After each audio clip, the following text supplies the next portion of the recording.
আমাদের অনন্য স্টোরি সকল প্রকার পার্ট গল্প দেখতে আমাদের চ্যানেলটি সাবস্ক্রাইব করে পাশে থাকা বেল আইকনটিতে ক্লিক করে অল নোটিফিকেশন অন করে দিন। আমি গিয়ে নিয়ে আসবো। সাইব, সকালে ওকে দিয়ে আসিস, আর সন্ধ্যায় কলেজ থেকে বের হবার আগে কল করবি। সন্ধ্যা বলল, দিয়ে আসতে হবে না, আমি কাল একাই চলে যাব না হয়, তুমি শুধু গিয়ে এনো, নয়তো গাড়িতে আসতে গেলে আবার দেরি হয়ে যাবে। আমি গিয়ে দিয়ে আসবো, তোকে অত পাকনামো করতে হবে না। সাহেবের কথায় মুখ ভেঙছিল সন্ধ্যা। জবাবে বলল, আচ্ছা আচ্ছা আমার বডিগার্ড, আপনি গিয়ে দিয়ে আসিয়েন।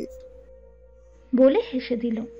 ওর কথায় সাহেব রেগে বলে, এই মেয়ে পেয়েছে কি? হ্যাঁ, শুধু বডিগার্ড বলে বলে ফেনা তুলবে মুখে।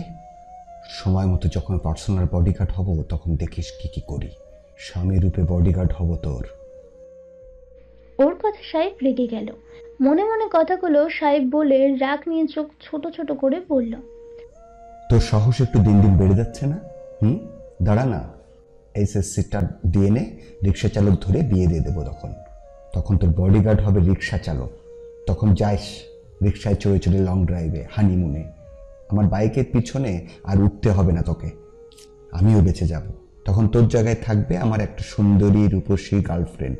আহ! বলা শেষ করে মুখ ঝামটা দিয়ে খেতে লাগলো সে। সাহেবের কথা শুনে সবাই হাসলো, আর নাহিদা ছেলের কান ধরে বলল, তাই না? আরে আম্মু, তোমরা এখানে আছো, কি করছো এখানে? আরে লাগছে তো আম্মু।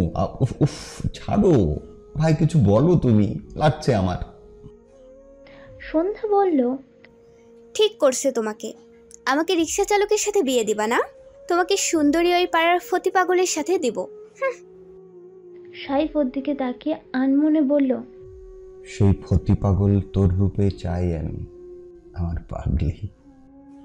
সায়েম বলল, ছোট আম্মু, তোমার ছেলেটা বদ হচ্ছে, ওকে ধরে বিয়ে দিয়ে দাও। এই বলে চোখ টিপল সাহেবের দিকে তাকিয়ে। সাহেব বলল, ভাই তুমিও? ওর এমন অসহায় লোক দেখে সবাই জোরে হেসে উঠল। তারপর নাহিদা ছেলের কান ছেড়ে দিল। আলেয়া বেগম বলল, চুপচাপ খা, খাবার সময় কথা বলতে হয় না। এতক্ষণ পর সামিয়া সায়েমের উদ্দেশ্যে বলল, ভাই তুই কাল থাকবি না। বউ, আমি ঠিক সময় চলে আসবো, চিন্তা করো না। এই বলে উঠে পড়ল। তার খাওয়া হয়ে গেছে। ছেলের এমন কথায় দীর্ঘশ্বাস ফেলল আলেয়া। মনে মনে ভাবলেন, এই বাবা ছেলের বিবাদ কবে মিটবে? সামিয়া বলল, আচ্ছা, ঠিক সময়ে বাসা যেন তোকে পাই, নয়তো কানমলা খাবি কিন্তু আমার হাতে। সায়েম যেতে যেতে উচ্চ গলায় বলল, এই জন্যই তো তোমাকে জলদি তারার ব্যবস্থা করছি। উত্তরে সামিয়া বলল, ফাজিল হচ্ছে সব কয়টাই একসাথে। বলে হাসলো। সাথে উপস্থিত সবাই। সকাল 10টা। ভার্সিটিতে পৌঁছে অথই আর নিশা হাঁটছে ক্লাসের দিকে আস্তে আস্তে, আর গল্প করছে। শেফা আজ আসবে না বলেছে। গল্পের মাঝে অথই নিশাকে বলল, নিশা, তুই কিন্তু এখনো বললি না জ্ঞান হারানোর পর কি হয়েছিল আমার সাথে। ওর প্রশ্ন শুনে নিশা আবার বিরক্ত হলো। বলল, তোকে তো কাল বললাম তুই জ্ঞান হারিয়ে মাটিতে পড়ে গেছিলি, আমরা আর পাপড়ি আপুরা মিলে তোকে তুলে জ্ঞান ফিরিয়েছি। ওর আবার একই উত্তর শুনে অথই মনটা খারাপ হয়ে গেল। মনে হলো তার মনটা বোধহয় অন্য কিছু শুনতে চাচ্ছে, কিন্তু তেমন কিছু শুনল না সে। আশানুরূপ উত্তর না পেয়ে আর কিছু বলল না অথই। ওকে লক্ষ্য করে নিশা একটু হাসলো বটে, কিন্তু কিছু বলল না। সময় দুপুর 1টা। সময়টাতে আকাশ মেঘে ঢাকা, চারিদিকে মেঘেদের গর্জন, অন্ধকার হয়ে যাচ্ছে ক্রমেই। বৃষ্টি যেন এক্ষুনি নামবে। অথই রোডের সাইডে দাঁড়িয়ে আছে গাড়ির জন্য। নিশা আজ চলে গেছে একটু জলদি। তার নানির বাড়ির উদ্দেশ্যে তার মা ফোন করেছিল। তার নানা নাকি খুবই অসুস্থ, তাই নিশার ভাই এসে নিয়ে গেছে। এখন তার একাই বাড়ি যেতে হবে, একা আছে, তাই একটু ভয়ও করছে। তার উপর আকাশের অবস্থা এরকম, মেঘের সাথে সাথে যেন গাড়ির হদিশও পাওয়া যাচ্ছে না। ব্যস্ত শহর কেমন আরো ব্যস্ত লাগছে, একের পর এক ধেয়ে ধেয়ে গাড়ি আসা যাওয়া করছে, কিন্তু তবুও তার যাওয়ার জন্য গাড়ি পাচ্ছে না। প্রকৃতির সাথে গাড়িও কেমন বেইমানি করছে। অসময়ে আকাশ মেঘলা হয়তো বেইমানি করছে। বলতে বলতে বৃষ্টিও নেমে এলো ঝুপঝুপ করে। নিমেষে ভিজে গেল অথই। বৃষ্টি নামতে দেখে দৌড়ে পেছনের একটা চায়ের দোকানে গিয়ে দাঁড়ালো। দোকানটা বন্ধ করা, বৃষ্টি আসবে বলে মনে হয় দোকানদার বন্ধ করে চলে গেছে। সেখানে কিছু বকাটে ছেলে ছিল, সে খেয়াল করেনি। খেয়াল না করে এই দোকানের ছাউনিতে এসে আশ্রয় নিয়েছে। বিষয়টা যখন বুঝলো তখন তার গা শিউরে উঠল। আশেপাশে তাকিয়ে দেখলো তেমন কোনো মানুষ নেই, যদিও আছে সব যে যার কাজে ব্যস্ত। তাকে দেখার মতো সময় কারো নেই, আর থাকলেই বা কাকে বিশ্বাস করবে সে? সে সকল অপরিচিত লোকেদের, তারাও যদি তার দুর্বলতার সুযোগ নেয়। আর সে এখন এমন জায়গায় আছে যে ভার্সিটির ভেতরও যেতে পারছে না। রোড পার হয়ে এসেছে সে, সেখান থেকে যেতে গেলেও বিশ্রীভাবে ভিজে যাবে। ছাতাও নেই তার কাছে, থাকবে কিভাবে? আসার সময় তো আবহাওয়া ঠিক ছিল, ভুলই করলো একবারে নিশার সাথে না গিয়ে। কেন যে পাকনাম করে পরের ক্লাসটা করতে গেল? নিশার সাথে বের হলে অন্তত একসাথে বের তো হতে পারতো। গুটিসুটি হয়ে দাঁড়িয়ে থাকলো সে, তাছাড়া কোনো পথ নেই। এখন আপাতত বৃষ্টি কমা না অবধি দাঁড়িয়ে দাঁড়িয়ে হাজার দোয়া দূরত পড়ে চলেছে সে। এমনই এক সময় কোথা থেকে যেন তীব্র গতিতে একটা বাইক এসে দোকানের সামনে এসে থামলো। সেদিকে তাকিয়ে অথই বাইকের ব্যক্তিকে দেখে অবাক তো হলোই, সাথে চমকালো। কিন্তু বাইকের পেছনে থাকা মেয়েটাকে দেখে তার বুকের ভেতর দাবা নলের নয় জ্বলতে লাগলো। কি যন্ত্রণা করছে এই বুকে, প্রচুর ব্যথা করছে, মনে হচ্ছে ভেঙে যাচ্ছে ভেতরের সব। কেউ কি পাথর চাপা দিল সেখানে? তা না হলে এত ব্যথা করছে কেন? অসহ্য সীমাহীন ব্যথা, চোখে অশ্রুরা এসে টলমল করছে। এখন বুঝি বাধাহীনভাবে নামবে? মাথা থেকে হেলমেট খুলে সাইম রক্তবর্ণ চোখ নিয়ে এমনভাবে তাকালো অথয়ের পিছে থাকা বখাটে ছেলেদের উপর, মনে হলো চোখ দিয়ে ভস্ম করে দেবে তাদের। ছেলেগুলো তো প্রথমে সাইমকে দেখে চমকে গেছে, তার উপর এমন তাকানোতে সবার জায়গা নষ্ট করার মতো অবস্থা। উপায় না পেয়ে ছেলেগুলোর সাথে সাথে ওই বৃষ্টির মধ্যে দৌড় দিয়ে চলে গেল। সাইমকে তারা চেনে আর তার সম্পর্কেও জানে যে এ ছেলে বুঝতে পারলে কি করবে তাদের। তার উপর আবার এমন তাকানোর সব মনে হয় বুঝেই গেছে তাদের কপালে মনে হয় শনি আছে, রক্ষা হবে না বোধ হয়। ছেলেগুলো যেতেই সাইম সন্ধ্যার হাত ধরে চায়ের দোকানটার মধ্যে এসে দাঁড়ালো। এমনভাবে দাঁড়ালো অথই পুরোটাই লোকালয় থেকে আড়াল হয়ে গেল। তার শরীরের জামা ভিজে গিয়ে বাজে লাগছে কিনা, সে অথয়ের দিকে তাকালো কিনা বোঝা গেল না। তার এমন একটা ভাব সে অথইকে যেন দেখেইনি। এদিকে অথই নানা কথা ভেবে চলেছে বুকের যন্ত্রণা নিয়ে। ওদের দুজনকে অনিমেষ অবলোকন করে চলেছে। মেয়েটা কে? কি হয় সাইমের? এর সাথেই বা কেন? বিশেষ কেউ কিনা হাত ধরলো কেন? ভাবতে ভাবতে আরো ভালোভাবে খেয়াল করলো মেয়েটার গায়ে সাইমের জ্যাকেট। এবার যেন দ্বিগুণ ব্যথা হচ্ছে, ছিঁড়ে যাচ্ছে ভেতরের সব। এ ব্যথা উপশমের ওষুধ কি? কি উপায়ে ভেতরে ঠান্ডা করবে সে? তার যে সব ভেঙে আসছে ভেতরে, কেউ কি দেখছে সেটা? তার এত বছরের অপেক্ষা কি সব বৃথা? সে কি তবে ভুল মানুষের জন্য অপেক্ষায় আছে? ভাবছে, সাথে চোখের পানি টুপ টুপ করে পড়ছে। ভাবনার মাঝে নিজ মনেই বলল, আমার এই কাতরতার আখিদয় কি আপনার আখিদয়ে ধরা দেয় না সাইম ভাই? একবার পেছন ফিরে তাকিয়ে দেখেন আমি কতটা কাতর, কতটা পড়ছি। এতটা পাষাণ আপনি হবেন না। আমি যে বেঁচে থেকেও মরে যাব। মরে যাব কি, আমি তো মরেই যাচ্ছি। একবার দেখেন। ভাইয়া, এখানে নিয়ে এলে কেন বৃষ্টির মধ্যে? এটা তো আমার কলেজের উল্টো রোড, আর সামনে ওটা তো তোমার ক্যাম্পাস। বাড়ির উল্টো রোডে হঠাৎ এলে কেন, তাও বৃষ্টির মধ্যে? আমি ভিজে গেছি ভাইয়া, তুমিও তো ভিজে গেছো। এই অবস্থায় এখানে? সন্ধ্যার কথা শুনে সাইম পাশ ফিরে তাকালো ওর দিকে। মেয়েটা একদম ভয় পেয়ে গেল। ওর তাকানো তো কি লাল চোখ, কেমন অস্বাভাবিক ভাব লাগছে সাইমের মাঝে। এমন লাগছে কেন? কিছুই তার বোধগম্য হচ্ছে না। সে তো তাকে আনতে গেছিল কলেজে, সেখান থেকে বৃষ্টি শুরু হয়েছিল, তাই কলেজের বাইরে দুজন অপেক্ষা করেছিল বৃষ্টি কমার। কিন্তু কিছুক্ষণের মাঝে একটা ফোন আসলো, তারপর কোনো কথা না বলেই নিজের গায়ে জ্যাকেট খুলে পরে নিতে বলল। একটু অবাক অবশ্য হয়েছিল, তবুও বিনা বাক্যে পরে নিয়েছিল। তারপর বাইক থেকে হেলমেট হাতে ধরিয়ে দ্রুত পরে বাইকে উঠতে বলে নিজে হেলমেট পরে বাইক স্টার্ট দিয়ে দিল। এত জলদি সব করলো আর বলল যে প্রশ্ন করার সুযোগ পেল না।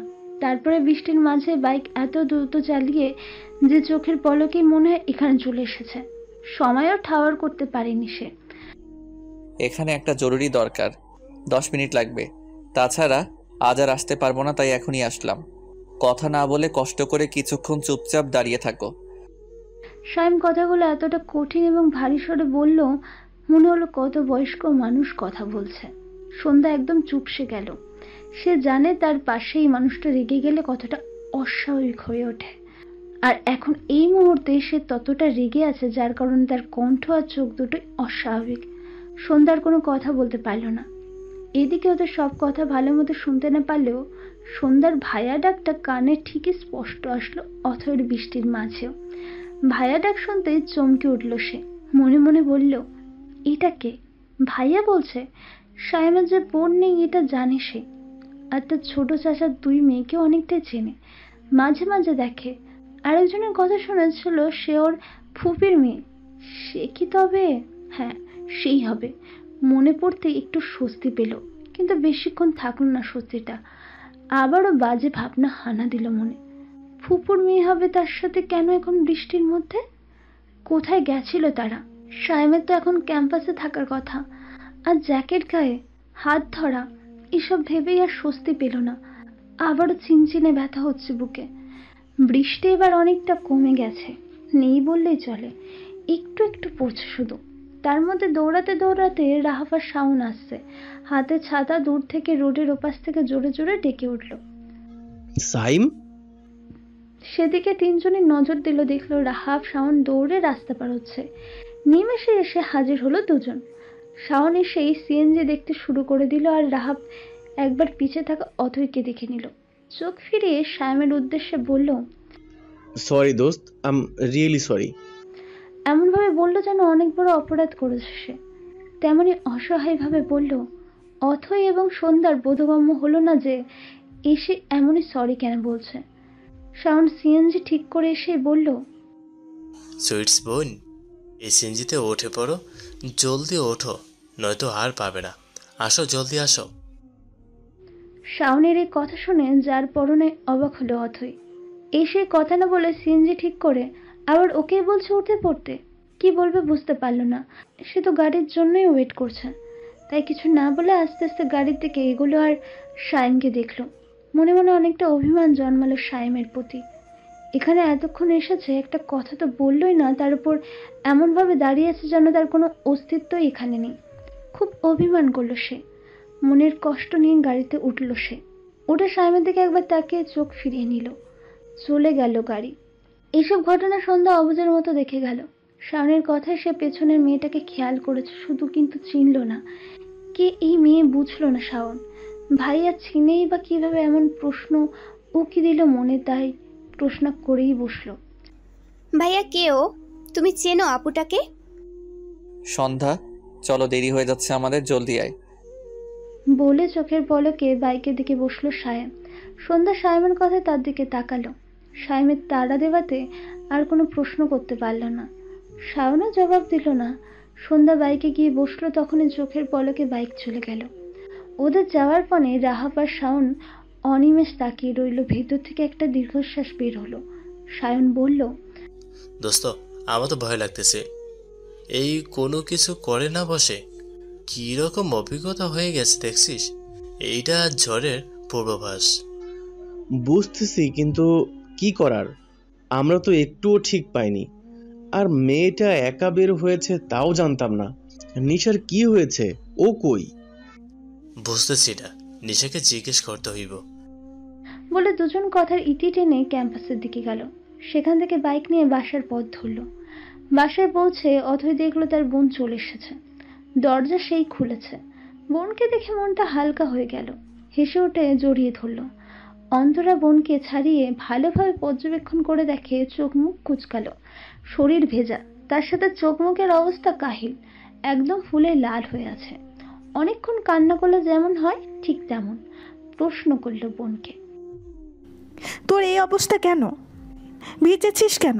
আর চোখ মুখ ফোলা কেন? কান্না করেছিস কেন? কিরে বল। কথাগুলো জোরে জোরেই করল সে। আস্তে আপু, আস্তে।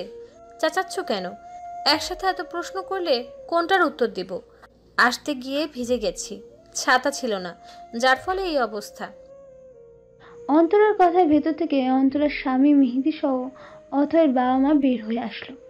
আশরাফ শেখ মেয়েকে এই অবস্থা দেখে কপালে ভাঁজ ফেললো, বললেন, এমন অবস্থা কেন তোর? আরে বাবা, ভেতরে যেতে দাও আগে আমাকে, তারপর বলছি সব। অথয়ের কথায় দরজা থেকে সরে দাঁড়ালো অন্তরা। ভেতরে গিয়ে রশ্মি বেগমের কোলে থাকা অন্তরা 1.5 বছরের মেয়ে মায়েশার গাল টেনে চুমু খেয়ে আদুরে কণ্ঠে বলল, আমার মামুনিটা কত বড় হয়ে গেছে, বাট মামুনি খালামুনি তো ভেজা আনিতে পারছি না, চেঞ্জ করে এসে নিচ্ছি। কেমন আমার বাচ্চাটা? তারপর মেহেদির উদ্দেশ্যে বলল, দুলাভাই কেমন আছেন? উত্তরে মেহেদি বলল, আলহামদুলিল্লাহ আমি ভালো, কিন্তু তোমাকে তো ভালো লাগছে না, এমন অবস্থা কেন? মেহেদির কথায় অথই বলল, আসার সময় বৃষ্টিতে পড়েছিলাম, তাই ভিজে গেছি। ভেজার ফলে মনে হয় ঠান্ডা লাগছে, তাই চোখ মুখ কেমন লাগছে। আমি চেঞ্জ করে আসছি, এসে জমিয়ে আড্ডা দিব কিন্তু, একমাত্র দুলাভাই। বলে পা বাড়ালো ভেতরের দিকে। ওর যাওয়ার মানে তাকে মেহেদি হেসে বলল, আচ্ছা আমার একমাত্র শালিকা, চেঞ্জ করে ঠান্ডার মেডিসিন নিয়ে নাও। অথই হাসতে হাসতে চলে গেল আর বলল, ওকে ওকে ডক্টর দুলাভাই। সময় বিকেল 5টা। মির্জা বাড়ির ড্রয়িং রুমে সব বড়রা সহ পাত্রপক্ষ উপস্থিত। তারা বৃষ্টির জন্য আসতে বিকেল করে ফেলেছেন। পাত্রপক্ষের সামনে বসে আছে সামিয়া। পরনে কালো রঙের শাড়ি, ফর্সা মেয়েটাকে বেশ মানিয়েছে। সামিয়া দেখতে মাশাআল্লাহ। পাত্রের বাবা মাও দেখে এমনই বললেন। তার পানে উপস্থিত সবাই ধরে নিল মেয়ে তাদের পছন্দ হয়েছে।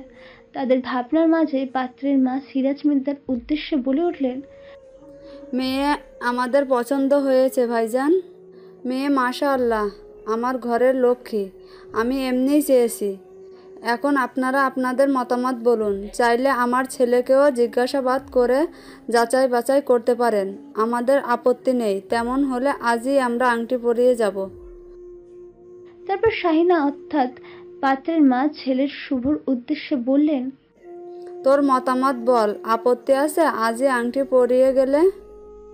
শুভ বলল, না আম্মু, আমার আপত্তি নেই, তবে সামিহার সাথে একটু কথা বলে নিলে ভালো হয়।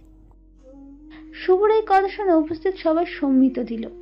আর সিরাজ মির্জাও বললেন, আমাদের কোনো আপত্তি নেই, ছেলেও আমাদের পছন্দ, আমরা আগেই খোঁজ নিয়েছি, আপনারা আপনাদের মতো সব করতে পারেন। সিরাজ মির্জার কথায় মির্জা বাড়ির সবাই সম্মতি দিলেন। তারপর সামিয়াকে বলা হলো শুভকে নিয়ে ছাদে যেতে। পাশে শুভর বোন শেফা বসেছিল, সে সহ বাড়ির ছোটরা গেল তাদের উদ্দেশ্যে। শুভ শেফার বড় ভাই, সে অস্ট্রেলিয়ায় থাকে, সেখানে পড়াশোনা করে, সেখানকার জার্নালিস্ট সে। ছেলেও ভালো মাশাআল্লাহ, আর কি চাই। বিয়ের পর সামিয়াকে নিয়ে সেখানে যাবে, মূলত বিয়ের জন্যই আসা। এত ভালো সম্বোধন, তাই বিদেশ বলেও অনীহা করেনি সামিয়ার বাবা মা সহ সিরাজ মির্জা। বৃষ্টির পর পরিবেশ আবহাওয়া হয় ঠান্ডা শীতল, তেমনই আবহাওয়া আজ শীতল, ভালোই ঠান্ডা। বিকালের পর মনে হচ্ছে সেই আবহাওয়ায় ছাদে দাঁড়িয়ে আছে অথই মাটির দিকে মুখ করে। সে যাচ্ছে, খুব করে যাচ্ছে, কাঙ্ক্ষিত মানুষটা আসুক, এক ঝলক দেখবে তাকে, মনটা শান্ত করবে। এই বুকে যে প্রচুর ব্যথা হচ্ছে এখনো। সে কখন থেকে দাঁড়িয়ে আছে সে, কিন্তু তার আসার কোনো খোঁজ নাই। গায়ে জ্বর নিয়ে দাঁড়িয়ে আছে, 2 চোখ মেলে। ঠান্ডা হাওয়া বইছে, এর মাঝে সাথে কি করছিস তুই? তার উপরে গায়ে জ্বর। অন্তরার কথায় পিছন ফিরে তাকালো অথই। দেখলো কোলে মেয়েকে নিয়ে দাঁড়িয়ে আছে তার বোন। মৃদু হেসে কাছে এগিয়ে গেল, বোনের কোল থেকে মেয়েকে নিয়ে খেলা শুরু করলো। সাথে নানান কথাও বলেছে বাচ্চাটার সাথে। বোনের কথায় উত্তর করলো না আর।